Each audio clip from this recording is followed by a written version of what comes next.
Welcome back, everyone. So now we're on to the next leg of the conference. We now begin our technical session. We request everyone to please settle down so we can begin with the very first session. So this session focuses on ML, AI, and IP management and strategies. So it's quite a rapidly evolving landscape that is quite clear, both in terms of AI and machine learning, in terms of managing IP, uh, and it's quite a complex regime. So to guide us through these intricacies, we have the first technical session, and I'm very, very happy and proud to introduce Mr. Subhadip Sarkar, who is the Vice President, Legal and Corporate Affairs at Cognizant Technology and Solutions. So he manages global intellectual property, technology licensing, legal operations, and commercial contracting. He so has a lot of experience in establishing and driving IP and technology across the company. With his expertise with multi-scenario IP strategies, compliance, licensing, commercialization, and complex negotiations, we are happy to have him. He is a frequent speaker at industry forums. You would have seen him before, both in terms of authoring a number of papers and articles in national and international publications. He also holds a granted patent to his credit and has received various awards at national and international forums. We're very, very lucky to have him to bring his extensive experience in both global IP management and technology licensing. And we are very, very happy here to have him and have his invaluable insights from the corporate perspective. Sir, over to you, and the stage is yours.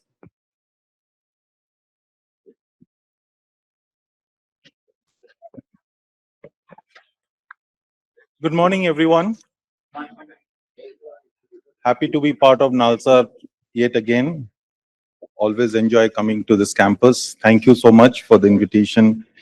Thank you, Dr. Sarkar.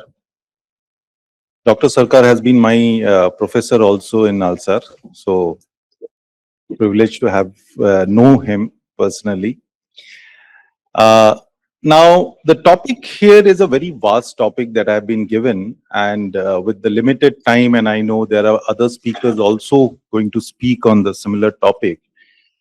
Before I go with some of the slides that I will use as a reference for my subject, I wanted to understand the overall landscape of the room in terms of understanding of AI, Gen AI, machine learning, neural networks. These are the terms that we frequently hear.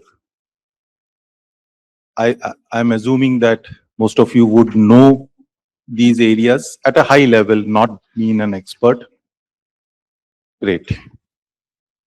Can someone tell me what is the difference between AI and Gen AI?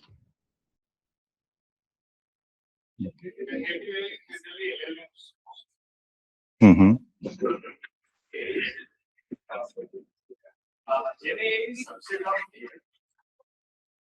Gen AI is a subset of AI. Okay, I accept that answer. Any other?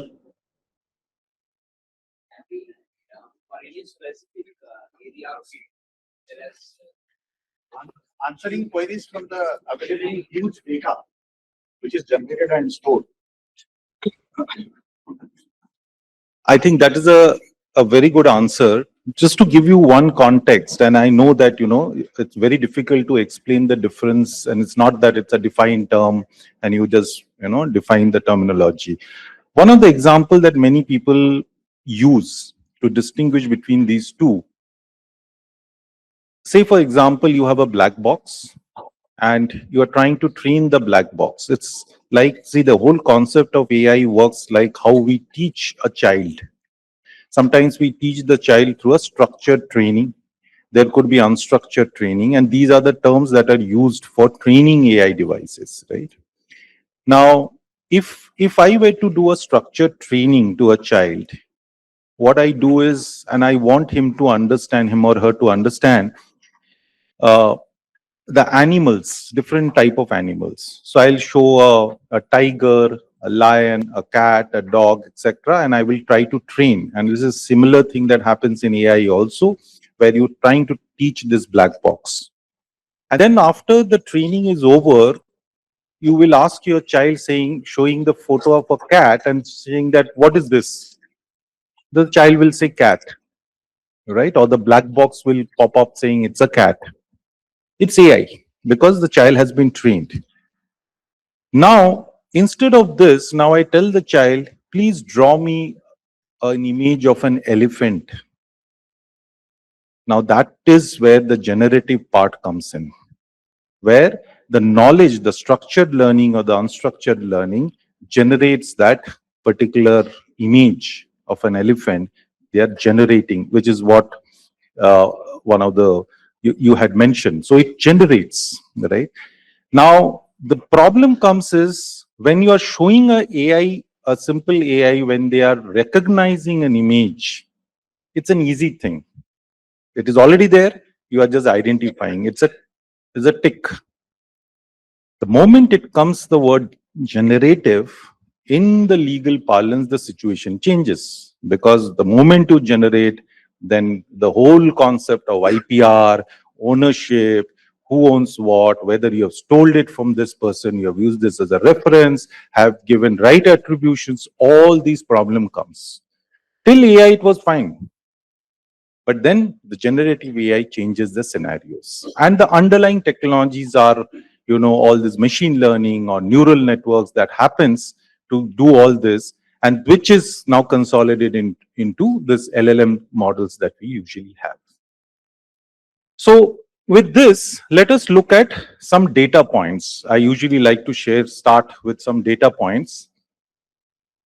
Now, if you look at, this is the most latest data of 2026.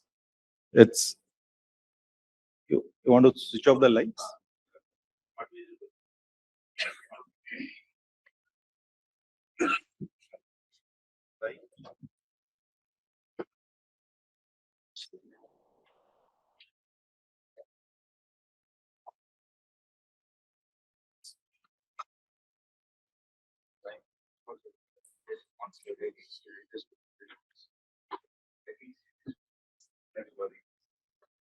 I didn't look at this. I saw. I was looking. Okay, this is fine, right? Everyone is fine. Okay, no problem. So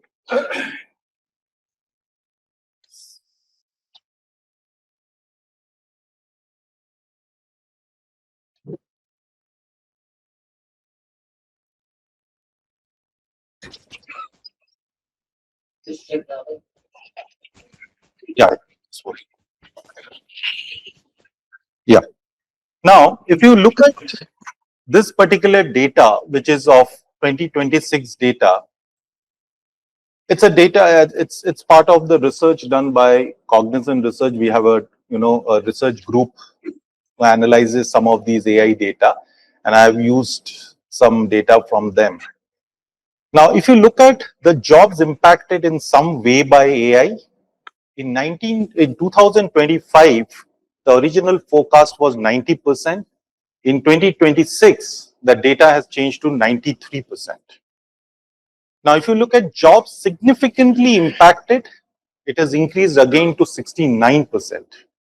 And then you have jobs facing some real challenges, it's 30%, it was 15%. Now, the data is constantly changing. Why do you think the data is increasing? Now, it is not a chart to scare all of you saying that everyone will be jobless in another 1 year. That is not going to happen, obviously. But why do you think this change is happening? Capability of AI models improving. So the child is becoming more smarter now.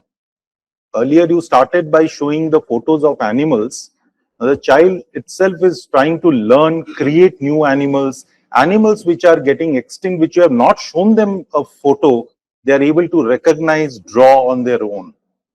So that's why you will see there is a shift happening. Now, these may not be 100% accurate because these are based on certain data patterns, etc. But the point is on that change of pattern that we see. There are three primary reasons what research shows as to why this is happening. One is, they call it multimodal AI, that is creating systems that are able to see. Earlier, there were systems which were not able to accurately look at images, visuals, etc., and analyze. Today, the AI systems are able to see. So that is creating another area of opportunities for AI, And that's why you will see some of this impact. The second is what they call as expanded AI reasoning. That means creating systems that have started to think. Because earlier we were saying that no, what AI will replace are all this mundane work of repetitive tasks, administrative tasks, etc., where you really don't have to think too much. You're following a process and you are just continuously doing it. Now systems are able to think. So it is getting more deeper. The third is what, again, another term which is heavily used, rightfully so, is called agentic AI. Because that agentic AI is able to actually act. So a AI which sees, AI which has started to think, and AI which has started to act. Because agentic AI will act and it will cover multiple nodes to solve a problem. So today, if let's say a new person is joining a company, the onboarding process is done by HR, but there are other departments that has to come in. The payroll finance team will set up certain things on salary. Legal will come with certain set of documentations which needs to be signed agreement. You have certain procurement and IT support systems which will give you a laptop, ensure the connectivity is on. HR will complete all the formalities of background checks. So there are multiple departments involved in onboarding a new employee on day one. Now these are all done differently. Now, what if I start creating agents for each of them, and agents are going to replace these people because HR is doing certain set of activities. Let the agent be trained to do the certain activities, but can the agent talk to finance and say that, hey, have you set up this payroll account number you've got? So it is all set that next cycle of salary he's going to get the salary. They say yes, it is done. So integration. This entire multi-model, millions of agents can now start talk to each other. And if you do that, then you are meeting a system which can think, which can act, which can do actual thing. And that is what is changing the whole scenario. And this is not a science fiction movie. This is happening today. This is already in place. Companies are making use of it and they are leveraging the power of AI. So therefore, that is one of the reasons why you see there is a shift of how we thought earlier that AI will impact. It's not the case today. It is going much beyond it, beyond this. And then you obviously have a lot of research going into the advanced stage of transformer model, etc., where we expect AI to do much more than what we know today. Now, what is changing?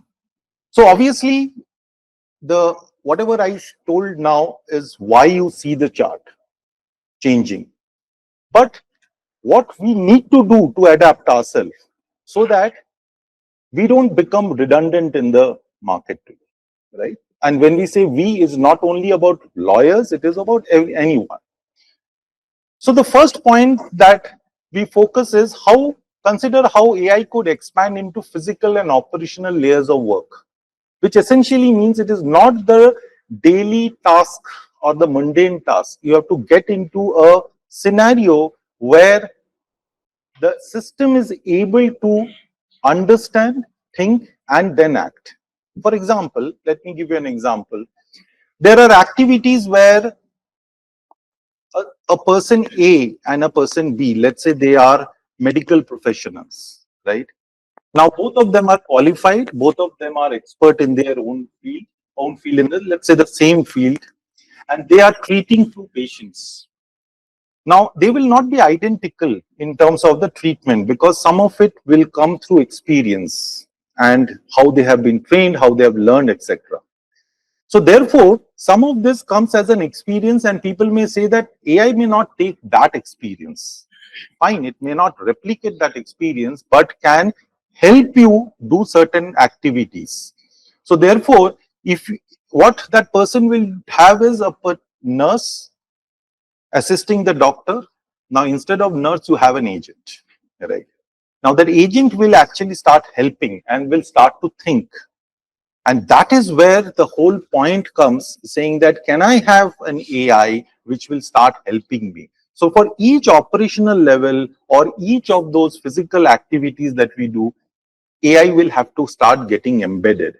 And your acceptance to AI is extremely important. The more you keep AI away, you are actually going out of the ecosystem. And that is where you are trying to lead to a situation where you may become redundant. Move towards a more adaptive operating model where you are actually constantly changing. So you will have to not just use your experience, but also have confidence and trust in AI system to who will be your kind of a partner in the entire uh, ecosystem. Help people adapt as quickly as the system they use. This is the most important one. It is not about just accepting the fact that AI will help me. You have to put in that effort to learn what is AI, how are they able to do, what exactly they are doing. Then only you will be able to make use of AI and create AI as your partner. And the fourth is building the entire skilling system. What I mean by skilling system is that there are many organizations which are having many complex systems. And the complex system, the more complex systems you have, it becomes very difficult for AI to get integrated into this. The reason being that the AI also needs to learn. Now, if you've created a system which is so complex, then you will not be able to get leverage of AI.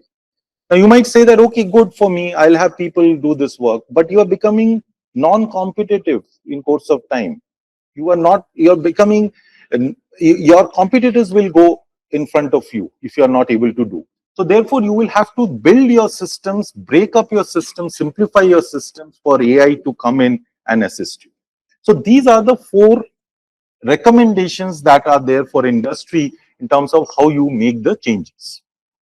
Now let's go to this. When we talk about, I know in the next session we'll also focus on legal aspects, on IP, etc. So I'll keep it at a very high level.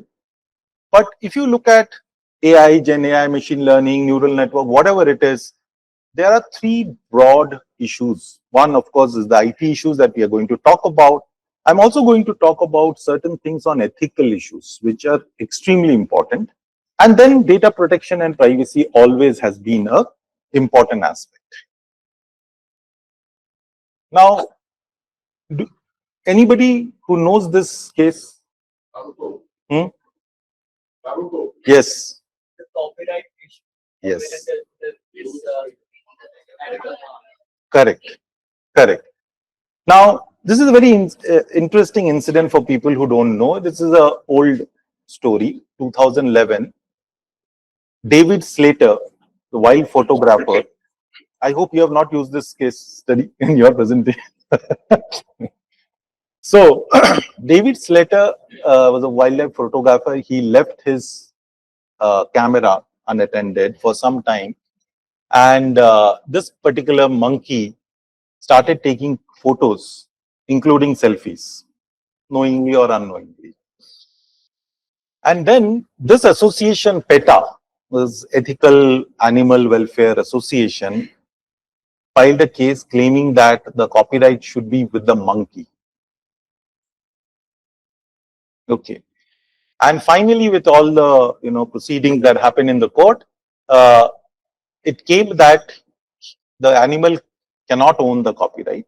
Okay, obviously. So this is why this is referenced here, because this is a case which often gets referenced now with the AI, Gen AI trying to create new items. Now let's look at another one in the recent times of another. Now there's a prompt that works in AI, right? Which you all know. I am sure students here always will use ChatGPT, etc., to complete their assignments. So you will give prompts, right?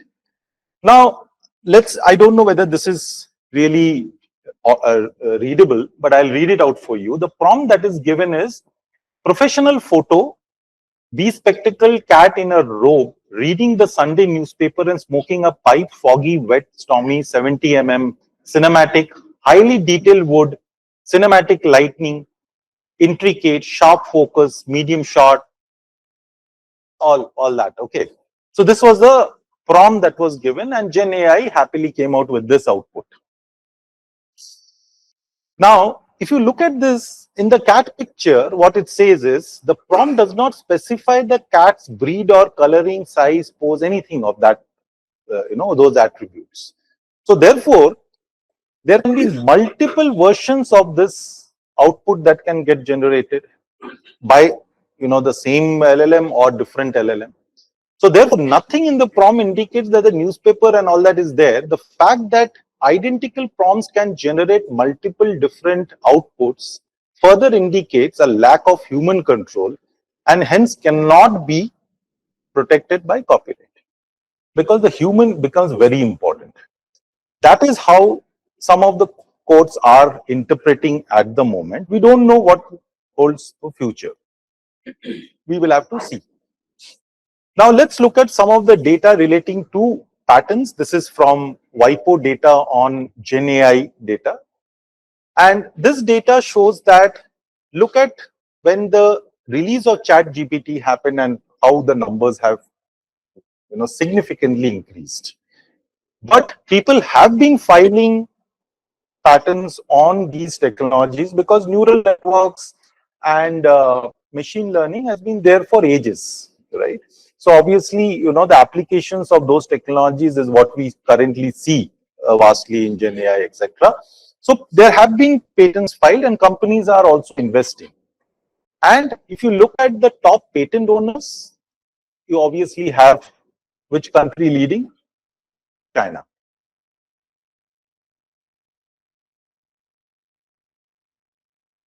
Universities, I have not given the university data breakup here, but there also you see Chinese universities leading in the patent area and IP areas. Now, let's look at technology transaction. Let's get into more specific details now. Now, let's imagine a scenario that you are building an AI system, a Gen AI system. Now, in building this AI system or Gen AI system, obviously in today's world, you cannot generate everything on your own. You have to you have to depend on a lot of third parties, whether you're using an LLM or you're using somebody as your integration partner, which will integrate your business processes and LLM, etc. So there is a ecosystem, a partner system that you create. Now, obviously, when you have dependencies on each of those vendors, partners, universities, etc., your risk profile increases. And therefore, the transaction has to be thought through well to ensure that you have covered all the areas which can lead into problems for you. Like, in the morning when we saw the speaker talking about the how part of law, I think that is so important, because you have to give solution to business as lawyers, and people who are technologists need solution, and they also need to have a solution. You cannot say, oh, you cannot do this because the law says so.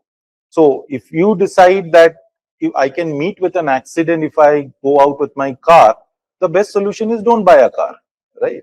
Now, if you take that approach, then your problem is solved, but then you are left out. So therefore, you should understand that I'll buy a car, I'll drive also on a busy road, but I'll ensure that I follow the traffic rules and I am safe.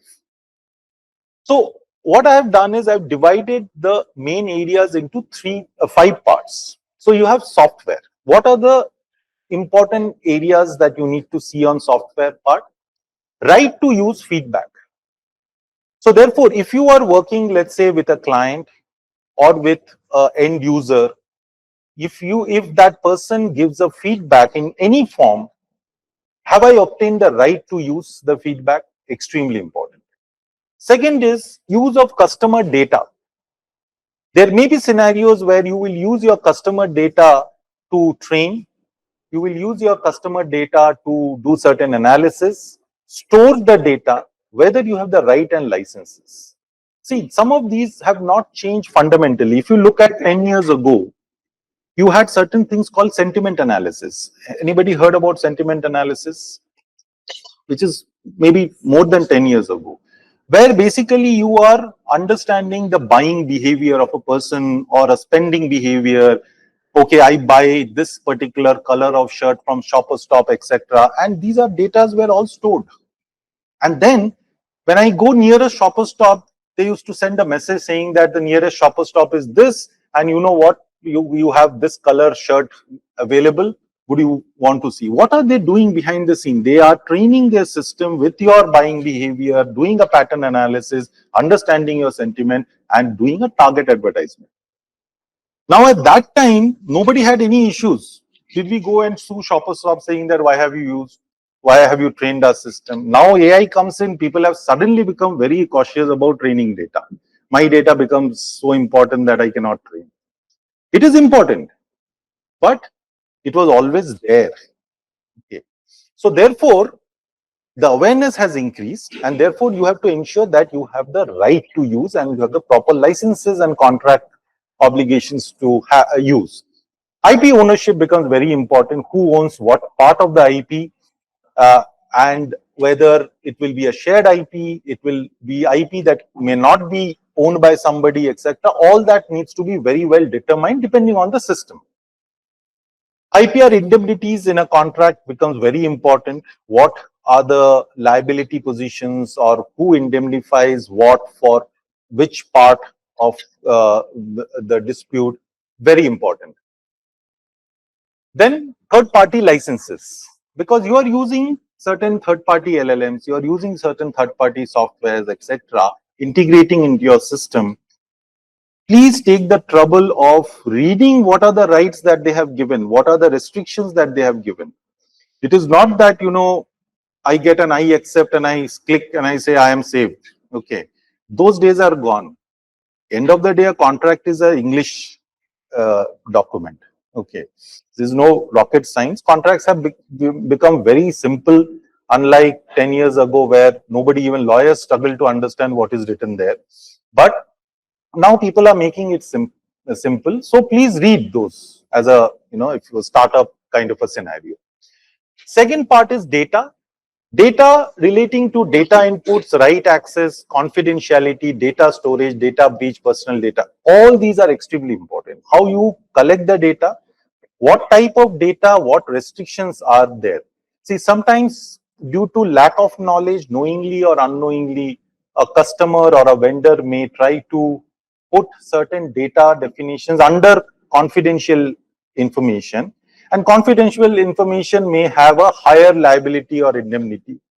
So therefore, you unnecessarily get into trouble because your other data was also put under confidential, which may not be confidential in the first place.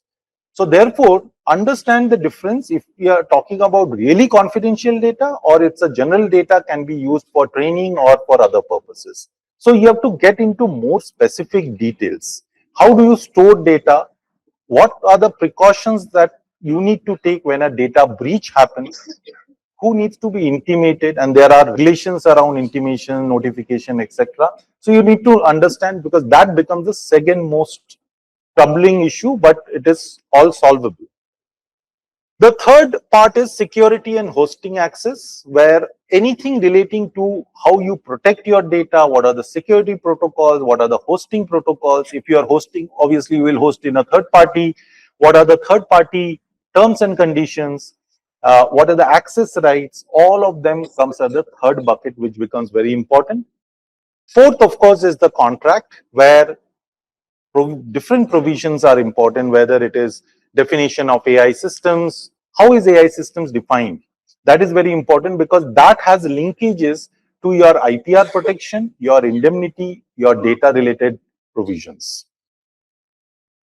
Innovation improvement requirements, these usually come in software services contract, where client may ask you that you will continuously have to improve and show some improvement margin. Now, whether if that improvement comes through AI agents or through manual task is usually not defined earlier. Now there is a need to define, because customer may say that, oh, you have shown improvement, but actually you have not shown improvement. AI has shown the improvement, so I will not give you the benefit. So you have to have those distinctions clearly carved out. And then governance and compliance. What are the governing law, whether you are complying with all the regulations which are applicable to you, because please understand regulations are complicated and some of them may not be applicable for your purpose. So you have to look at the applicability of those regulations. And you have to keep a close watch on the updated laws. So all these are pointers for you to think in any industry where AI is used. These are the point of check, I would say, or things to ponder upon. Now, having done this, there is what we normally, or what I normally recommend is that this is a kind of a framework that you need to have. But with this framework, you need to have certain checklists. Now, these are the risk mitigation checklists. Now, if you look at, let's say, privacy, let me tell you some key points that I had written down on privacy that you need to cover. Of course, the confidentiality and the input data that you do is very important, because are there any prohibitions around the data? Because if the client is saying that you cannot use my data for training your AI system, you have to question the client saying that what data are we talking about here? Because there are some data which may be generic data, some data which may fall under the confidentiality definition, some data may be PII, personal identifiable information, or some could be health information, PHI. So therefore, what client will be worried about may be PII and PHI, which we all understand cannot be used. But if you get into a situation where you have a prohibition of use of data and you have not explained this to the client, the distinction of data, then actually you are handicapped. You cannot use AI systems. So therefore, you have to get into more specific details. So you should create checklists for your own organization depending on the nature of the business, the kind of product or services that you have, and ask those relevant questions. Then get into the contracting part. The second part is about whether there is a requirement to do explicit consent, because that's also an important requirement. Even under DPDP, currently we have a lot of provisions around consent. So therefore, consent becomes very important and you need to be very clear on this part. How much time do I have? We started a little late. Another 10 minutes. Then we'll open up for questions. Yeah. Okay. And then the data minimization is important. How do you anonymize data? How do you minimize data? So all that comes under the first part on privacy, confidentiality. Let's talk about accuracy and reliability, where you will you will hear this word human in the loop, right? But that is extremely important in this part. There has to be a human to do this data check, the data reliability, all of this. That is important. Now, there is a twist to this statement, human in the loop in AI system.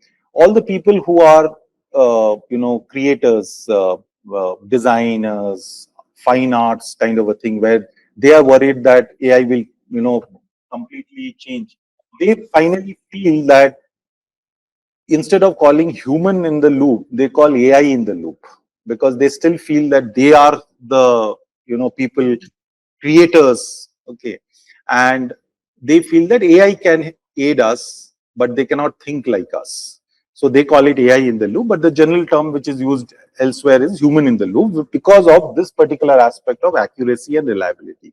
So you will have to create checklist around human in the loop, whether you have done a fact checking exercise, whether you have done, the output, is it labeled properly? Because there is a concept which is coming up in the software code of watermarking, where there are certain codes which are human generated code, custom code, and there are AI, Gen AI code.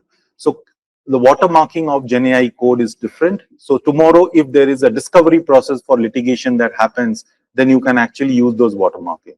If there is a dispute that happens in terms of IP ownership, derivative work, or in terms of anything to do with customer obligations under the contract, you can rely on those watermarking to differentiate between that this was generated by machine, this is generated by me. So those aspects have to be built into the design system. And then bias and fairness testing all comes under accuracy and reliability. Intellectual property, very straightforward. Ownership, what are the third party risks? Have you used any open source software? How do you distinguish between open source software, custom developed software, Gen AI software, all of that. And then contracts, endless list goes on, but you should rely on a lawyer to do this better. The important aspects: ownership, indemnities, liabilities, data protection, compliance to regulatory requirement, etc. All of them becomes important to cover in terms of the contract. So that becomes another important aspect in terms of the checklist. And then, of course, you have ethics, which I'll cover in my last slide, and data security and notification. I've already covered in the earlier slide, but these have to be in the form of a checklist, that whether you have a data protection, governance, data storage, data security, data breach notification, all of this.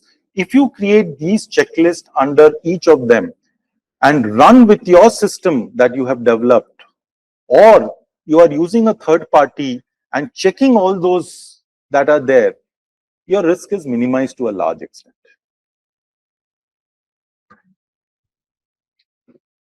Responsible AI principles. This is one which you should not ignore, because this has basically three aspects. One, of course, fair and inclusivity, safe and secure, transparent, accountable, explainable. And you should have a governance and technology around it. Because this becomes so important, this is may not be directly falling under law, but it is extremely important because this creates the entire trust ecosystem with your users. You may have all the legality checked under the previous checklist, and you certify saying that the system is perfectly fine, it does not violate any law or regulation. But there is bias, there is hallucination that happens. A single wrong data will change your entire thing. Today, many people say that I use Perplexity, I use ChatGPT, I use Gemini. Because sometimes it is not about the quality of data, sometimes it is the trust, the nature of the data. Some may give a reference to a third party from where the data is getting generated. I may like that because I need to know the source. The reliability comes in. But some people may not worry about it. They might say that it's end of the day, as long as I get the answer, I don't care. So these three aspects are extremely important. I had actually, a lot to say around this, but just keep this in mind that these are extremely important. Last slide. When you are dealing with AI, ML, etc., get into the specific and details, because as I gave you that example of data cannot be used for training, is a very generic subject, a generic statement. It has no meaning. Then you stop business. But if you get into details, understand what the system is doing, what data is actually required, can the system be disabled to train? Can the system be triggered to not refer any third party data? There are systems today. If for people who know coding, they would know. And if you use, let's say, GitHub Copilot as one of the platform, and you can tell the system saying that when you are generating code, do not refer any third party code. I can actually use a button there. The moment I do the button, they will not refer at all. So you are safe. But if you want third party, you can enable, and they will give you a reference, and you'll say that, okay, I've got 3 references from GitHub. Do you want to use one of them? Right? So then you do it, watermark it. So therefore, you have ways to do this, right? Then understand the changing landscape of regulations, extremely important, because what is important for you is what you should be knowing. Reading the regulation or 100 regulations, and these are changing. So it is important to know. Ethics, as I said, should be your first priority. Monitor dealings with third parties and their terms and conditions. This is, again, I told you, this is important. Don't ignore, because every company today, because of certain uncertainty and unknown, in this space, every company may take a conservative position. They might want to get the safest contract for their companies.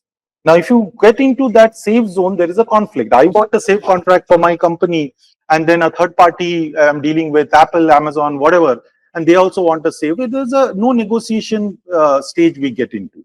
So therefore, it is important that what are they trying to make you agree to? Are these relevant? And then you talk. And test and design your systems using those fundamental framework and the checklist that you develop for yourself. And let us not over-engineer and make the contract look so complicated that it essentially becomes unenforceable. So therefore, let us keep it simple. The laws are developing. We will have more cases coming in, which will give better clarity. But let us work with whatever we have at the moment. That's all. Thank you.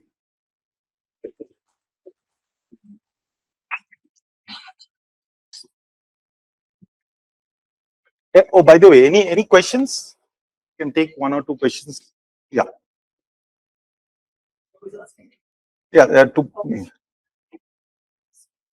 Sir, I have a question. The design and the web software, not always practice ethics and the vicious intentions. Hmm. How can that be gone? Who is responsible for that? If your software is used by a third party or user, you will be responsible. Yeah, but are there any legal implications? We wanted to learn more about that. So how can we learn about it? What are the legal implications of creating a AI software? Inadvertently or by knowledge also? Yeah, I think he will cover in the next session. Yes, try to keep it little distinct. No issues. It's a very fair question. So,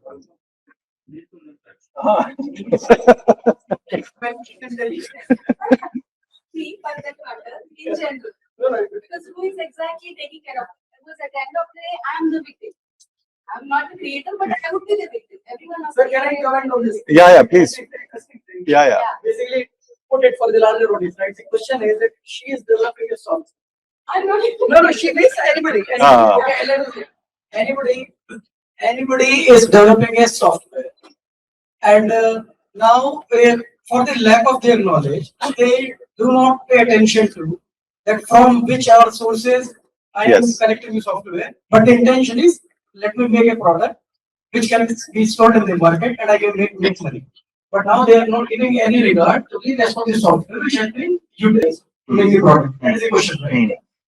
So now, if simple analogy, if you do not know cross or jumping a red light is an offense, then it is not your defense in the court.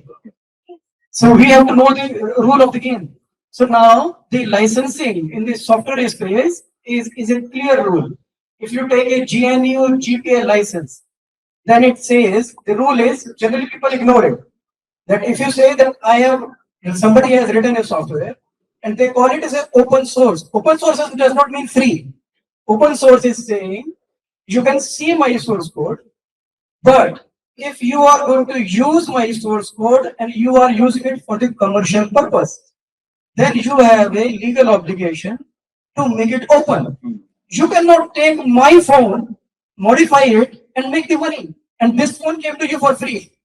But now, because you made a modification, you made a product, now you are making money, but you are not allowing others to use the invention, what you have done. Yeah. You are getting what, right? Yeah, of course. So not to confuse, in my opinion, answer is the whatever person, he will be held responsible, and there's a huge penalty. Yeah, Compensation. absolutely.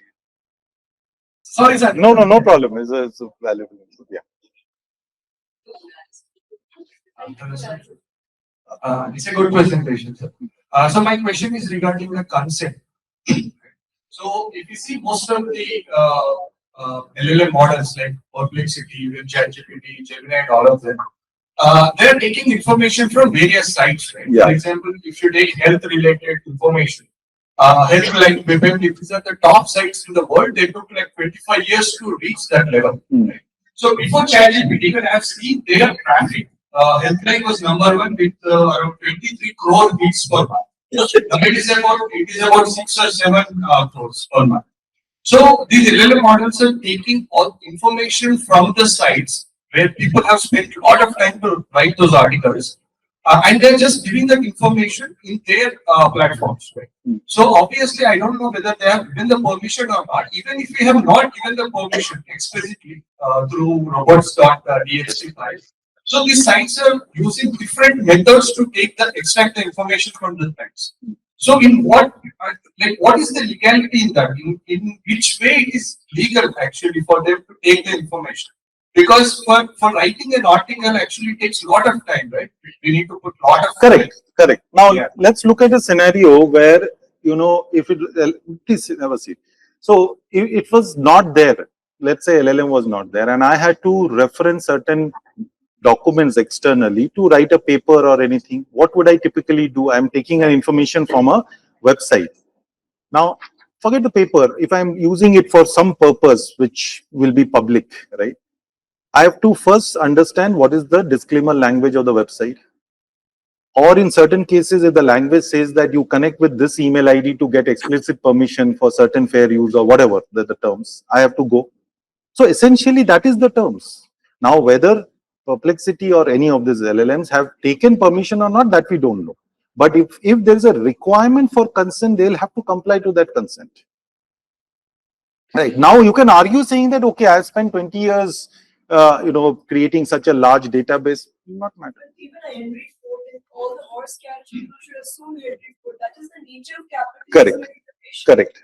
There Correct. will be a generation which is better than us. Correct. So that's part of nature. Correct. nonsense. Yes. Yes. Whereas there, I don't think that unless it's going to be proved in a court of law, and they have the billions, they have everything in there. So what we can do is we can adapt it, we can customize it to make a better version. But to say that Elon Musk will apologize is, I think Yeah. it just Correct. fits with Yeah. Absolutely. Sir, in this context, right, there's a recent case which happened. So, Yeah. so book authors, right, they publish their books, and then the AI, right, they are giving the answer to the customers, the users, and fetching all the information from various sources. Yeah. So now, recently, only a few months back, somebody filed a suit against OpenAI that the answers what you're generating, it is closely matching to the books which I had written, and you have not taken the explicit permission from me. And then and now OpenAI, or plus all the LLMs, right? They knew that if larger public gets awakened in this matter, then it will be a big problem for them. There are legal implications, right? So then they paid $1.5 billion to the people who were asking for. Okay. I have to. Sorry, I have to enter. I know that there were two more hands, but we'll take the questions. Yeah.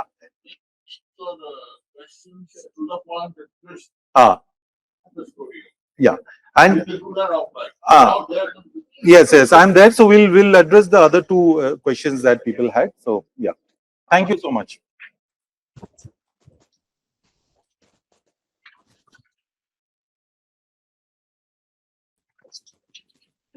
Thank you, Mr. Sarkar, for that wonderful address. So I request Professor Sarkar to kindly give a memento to Mr. Subhadip.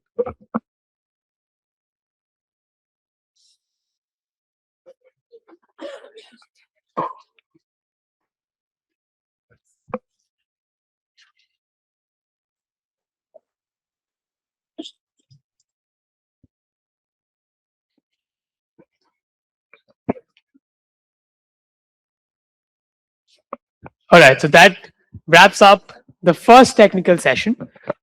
Quite an interesting one.